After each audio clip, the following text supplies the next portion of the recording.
Saudi আরবের ইতিহাসে এই প্রথমবার কোনো প্রতিনিধি অংশ নিতে পারেন সুন্দরী প্রতিযোগিতা মিস ইউনিভার্সের মঞ্চে। চলতি সপ্তাহে মিস ইউনিভার্সের আয়োজক কর্তৃপক্ষ এ কথাই জানিয়েছে।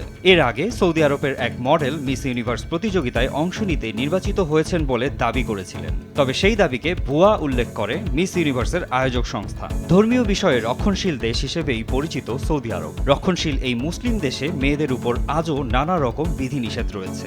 গত মার্চের শেষের দিকে সৌদি মডেল রুমি আল কাহতানি সামাজিক যোগাযোগ মাধ্যমে দাবি করেছিলেন যে তিনি আসন্ন মিস ইউনিভার্স প্রতিযোগিতায় অংশ নেওয়ার সুযোগ পেয়েছেন এবং এতে তিনি সম্মানিত বোধ করছেন।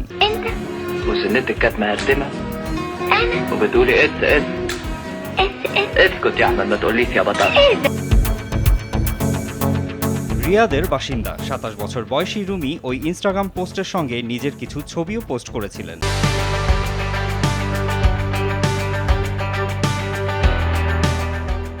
সেখানে দেখা গেছে সবুজ রঙের পোশাক পরে আল কাহতানি সৌদি আরবের পতাকা ধরে রেখেছেন। এর এক সপ্তাহ পর মিস ইউনিভার্স কর্তৃপক্ষ একটি বিবৃতি জারি করে। তারা দাবি করেন আল কাহতানির পোস্টটি ভুয়া ও বিভ্রান্তিকর। সৌদি আরবে মিস ইউনিভার্স প্রতিযোগিতার কোনো বাছাই প্রক্রিয়া চালানো হয়নি। Miss Universe drew 2.7 million viewers, less than half of the viewers that tuned in 5 years ago.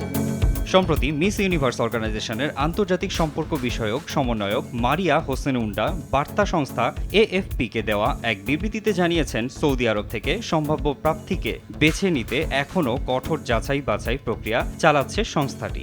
Wonder ধারণা, মিস ইউনিভার্সের আগামী সিজন শুরুর আগেই সৌদি আরবের প্রতিযোগী নির্ধারণ হয়ে যাবে। আগামী সেপ্টেম্বরে মেক্সিকোতে এই প্রতিযোগিতা হওয়ার কথা রয়েছে। উন্ডার তথ্য অনুসারে মিস ইউনিভার্সের মূল আসরে প্রতিযোগী পাঠানোর আগে সৌদি আরবে জাতীয় পর্যায়ে প্রতিযোগিতার মধ্য দিয়ে প্রতিনিধি বাছাই করা হবে। আল কাহতানি যদি মূল প্রতিযোগিতায় অংশ নিতে চান তবে তাকে আগে জাতীয় পর্বের প্রতিযোগিতায় জয়ী হতে হবে।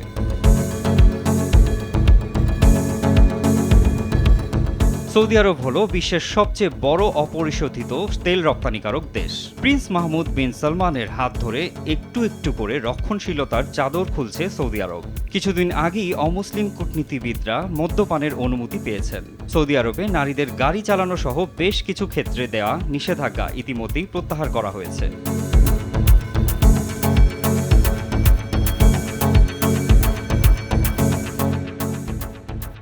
এবার বিশ্ব সৌন্দর্যের এই মঞ্চে অংশ নেওয়াটাকে অনেকে সেই ধারাবাহিকতার অংশ বলেই মনে করছেন।